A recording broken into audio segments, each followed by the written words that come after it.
Saya sama Coach Sintayong ini ingin sesuatu yang sukses dan saya rasa seluruh masyarakat Indonesia ingin mimpi-mimpi ini menjadi kenyataan. Ya, sama kemarin saya ngeliat ketika Qatar juara back to back di Piala Asia, itu banyak yang bilang dulu Qatar kalah sama Indonesia. Ya tapi Qatar itu sama Jepang itu serius punya blueprint, ada pendanaan, ada manajemen, ada grassroots yang dibentuk baru jadi, dan itu perlu waktu 20-30 tahun. Dan tidak mungkin saya baru setahun menjabat saya seakan-akan bisa menyelesaikan segala problem ya, Superman, nggak mungkin, saya bukan Superman. Tetapi kan alhamdulillah dengan kerjasama ini banyak prestasi yang sudah kita lakukan. Juara SEA Games setelah 32 tahun. Kita juga masuk kualifikasi pertama kali U23 di Piala Asia. Lalu juga pertama kali dalam sejarah kita masuk U17 Piala Dunia, kemarin sukses maksud saya. Lalu kita juga pertama kali masuk tim senior kita ke 16 besar. Ya, hal-hal ini yang saya lihat itu sebuah prestasi. Tidak mengkotomi siapa dan kenapa, tapi ya ini yang saya bilang kembali, ini sebuah tadi target-target yang kita jalankan bersama-sama, termasuk Coach Sintayong, termasuk juga Coach Indra Safri, yang dimana saya targetin juga untuk tahun depan bisa kualifikasi U20 dan U17, dan U17 sekarang coachnya sendiri sudah diambil Coach Nova. Nah, hal-hal ini saya rasa sesuatu yang lumrah ya, kalau kita ingin menjadi yang baik ya mesti punya target dalam hidup gitu. Publik percaya loh kalau dia menyiapkan landasan ke depan kan. Timnas kita 5 tahun lagi karena mainnya muda-muda. Memang harus STY terus yang pegang itu. Kalau bukan STY, bahwa pemain kita yang sekarang ada jadi jelek, belum tentu loh. Iya kan? Belum tentu. Belum tentu. Makanya saya lihat ini sesuatu yang nggak alamiah lah. Nggak alamiah lah. Situasi sekarang gitu, terutama di sosial media, terpecah belah pro dan kontra STY. Atau dibilang tadi apa, STY hater dan segala hater. Harusnya ada STY lover dong. Ada STY lover. Gitu ya. Mau hampir nyebut nama. Siapa STY lover? Dan Ketua Umum PSSI, Pak Erick Thohir, kemarin sudah berbicara bahwa proses naturalisasi bagi Tom Haye dan Ragnar Oratmangun akan digenjot habis di awal bulan Maret seiring dengan berakhirnya masa reses dari DPR RI yang sudah dimulai pada tanggal 7 Februari yang lalu dan diperkirakan itu berakhir pada 4 Maret yang akan datang. Maka setelah itu prosesnya berkas-berkas sudah masuk ke DPR RI dan nantinya langsung dibahas di Komisi 3, Komisi 10 dan dibawa ke sidang paripurna. Ini hanya memakan 1-2 hari, kemudian selesai dan langsung kepres dibuat, Presiden Jokowi akan tanda tangan dan tidak sampai sepekan langsung diambil sumpah. Setelah itu proses pengurusan untuk alih status federasi dari KNVB, Federasi Sepak Bola di Belanda, ke PSSI, tentunya Federasi Sepak Bola tertinggi di Indonesia. Itu yang dibicarakan oleh Pak Ketua dan ini harus ya sudah dibicarakan sedetil mungkin. Nantinya dia berharap bahwa salah satu exco kepercayaan beliau Pak Arya dan juga Sekjen Yunus Nusi akan mendorong ini secepat mungkin. Nah, Pak Ketua bilang diperkirakan sebelum pertandingan menghadapi Vietnam, karena ada 2 pertandingan teman-teman. Pasti teman-teman udah tahu tanggal 21 dan 26 Maret. Ya, kita menjadi tuan rumah pertama di Gelora Bung Karno sebelum kita ke Stadion Maidin di Hanoi. 2 langkah ini di awal itu proses Tom Haye dan Ragnar sudah tuntas. Ini seperti dalam tanda kutip ya. Ini sudah ultimatum dari Pak Ketua bahwa naturalisasi segera berakhir. Jadi sebelum tanggal 21 mereka sudah beres. Dan Pak Erick ingin melihat, tentunya pasti teman-teman ingin menyaksikan Tom Haye bermain bersama dengan tim Merah Putih, tim Garuda, di bawah STY, termasuk dengan Ragnar Oratmangun. Jadi 2 ini yang akan menjadi perhatian utama, fokus bagi Ketua Umum. Dan kita harus bisa memenangkan laga pertama, laga krusial di kandang, tidak boleh kehilangan poin. Ini harga mati untuk bisa dapat 3 poin sebelum kita menatap laga kedua di Maidin Stadion di Hanoi, dan di sana pun kita tidak boleh kehilangan poin. Kalau feeling saya, permainan dari Indonesia akan lebih kreatif lagi karena Tom Hye punya level akurasi dalam memberikan passing dan persentasenya itu sangat tinggi. Teman-teman bisa melihat statistik dari Tom Hye ketika dia bermain di Liga Belanda bersama timnya. Jadi memang pemain-pemain seperti Tom Hye ini adalah pemain yang memang dibutuhkan timnas Indonesia ketika memang timnas Indonesia perlu suplai bola dari tengah. Jadi permainan dari Indonesia tidak akan terfokus hanya membangun serangan dari kedua sektor sayap.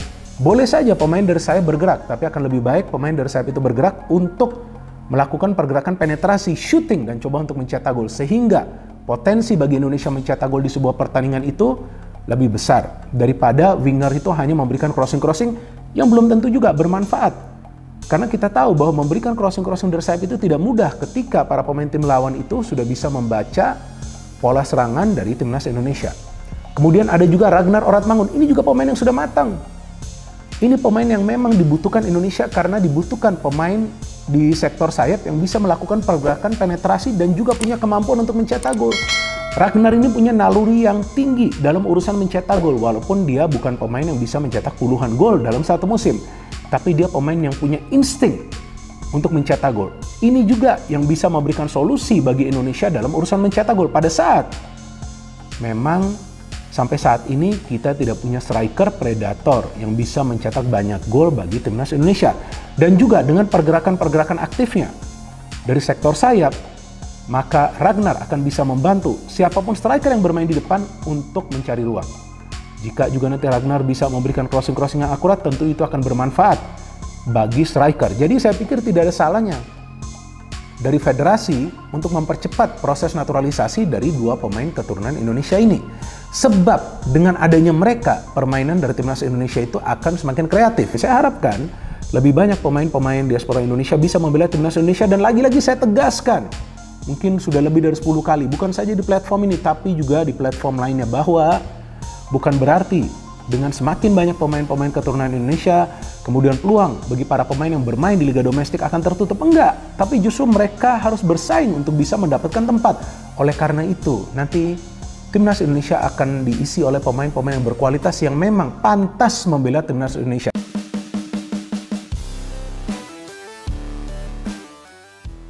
Agenda liburan pelatih Vietnam, Philippe Troussier terganggu karena dirinya tidak tenang jelang melawan timnas Indonesia di kualifikasi Piala Dunia 2026. Philippe Troussier diketahui mengambil libur setelah memimpin Vietnam di Piala Asia 2023. Juru taktik asal Prancis ini menggunakan waktu luang untuk kembali ke negaranya. Usai Piala Asia 2023, Vietnam diliburkan sekaligus menyambut Tahun Baru Imlek. Momentum ini dimanfaatkan Philippe Troussier pulang ke Prancis untuk berlibur dan bertemu dengan keluarganya. Tulis laporan The Tao 247. Akan tetapi, liburan Troussier terganggu, penyebabnya adalah ia tidak tenang untuk mempersiapkan pertandingan melawan timnas Indonesia. Rencana awal Troussier akan kembali ke Vietnam pada tanggal 23 Februari, namun ia memutuskan kembali lebih awal pada tanggal 21 Februari. Lanjut laporan itu, Troussier diperkirakan akan memantau beberapa pertandingan di Liga Vietnam untuk mencari pemain dengan performa terbaik. Ahli taktik asal Prancis itu akan segera melakukan rencana persiapan Vietnam menghadapi dua laga penting melawan timnas Indonesia di putaran kedua kualifikasi Piala Dunia 2026 Maret mendatang, tukasnya. Adapun laga timnas Indonesia vs Vietnam akan digelar dua kali, yakni pada 21 dan tanggal 26 Maret tahun 2024. Timnas Indonesia dan Vietnam sama-sama mengincar kemenangan karena untuk menjaga asa lolos ke babak ketiga kualifikasi Piala Dunia 2026. Berita selanjutnya, fix, Erick Thohir akan perpanjang kontrak STY, tetapi harus penuhi syarat ini. Ketua Umum PSSI, Erick Thohir telah membuat kesepakatan soal kontrak pelatih Timnas Indonesia, Shin Tae-yong STY, yang sempat menuai polemik. Beberapa waktu lalu, STY mengungkapkan kepada media Korea Selatan, bahwa ada tawaran melatih dari tim lain. Hal ini membuat supporter Timnas Indonesia resah karena STY akan berakhir pada bulan Juni tahun 2024 mendatang. PSSI didesak untuk segera memperpanjang kontrak STY karena dinilai sukses membawa sepak bola Indonesia ke arah yang lebih baik. Demi menepis isu ini, Erik dan STY pun bertemu dan sepakat bahwa kontraknya bakal diperpanjang. Akan tetapi, ada dua syarat yang harus dipenuhi sebelum PSSI mengganjar kontrak STY hingga tahun 2027. Target pertama adalah membawa timnas Indonesia lolos ke babak 16 besar Piala Asia 2023. Di Piala Asia level senior sendiri, STY telah berhasil mewujudkan satu kesepakatan itu di mana ia membawa Asnawi Mangkualam dan kawan-kawan lolos ke babak 16 besar untuk pertama kalinya sepanjang sejarah dari 5 edisi yang telah diikuti. Ada dua waktu itu, satu target daripada tim nasional senior lolos 16 besar, lalu juga untuk U23 sama. Jadi masih ada PR tambahan gitu dan sama-sama kita jaga profesionalisme, kata Erik ketika ditemui di Stadion Utama Gelora Bung Karno, Senayan, Jakarta, Jumat tanggal 26 Januari tahun 2024. Di babak 16 Piala Asia 2023 nanti, Indonesia akan bertemu Australia pada Ahad tanggal 28 Januari tahun 2024 pukul 18.30 waktu Indonesia Barat di Stadion Jassim bin Hamad, Doha, Qatar. Mengomentari jalannya laga Indonesia melawan Australia nanti, Erik memprediksi tim Garuda dapat mengimbangi permainan Socherus. Hal ini dikarenakan Indonesia mempunyai pemain-pemain berkualitas yang merumput di kompetisi Eropa seperti Elkan Bagot, Justin Hubner, Rafael Struijk, hingga Ivar Jenner. Selain itu, menurutnya level permainan Australia juga masih di bawah Jepang yang menjadi tim terkuat di Asia saat ini dengan ranking 17 dunianya. Ya saya rasa Australia bukan tim yang, kembali tidak diperhitungkan rankingnya juga jauh tapi permainannya berbeda dengan Jepang, dengan Korea Selatan dan kita juga banyak sekarang pemain yang sudah berlaga di Liga Inggris ataupun di Liga Belanda mungkin secara pertandingan lebih bisa saling mengimbangi gitu, kata Menteri Badan Usaha milik negara tersebut. Kalau Jepang kemarin kita lihat sistem permainan luar biasa disiplin segala di segala lini, kita cobalah dan ini kan, tambahnya. Berkaca dari dua pertemuan sebelumnya dengan Australia di mana Indonesia menahan imbang 0-0 pada 2009 dan hanya kalah 0-1 pada 2010 dan melihat level merah putih yang permainannya terus meningkat, Erik yakin pada laga nanti Indonesia dapat memetik hasil lebih baik dari dua pertemuan sebelumnya.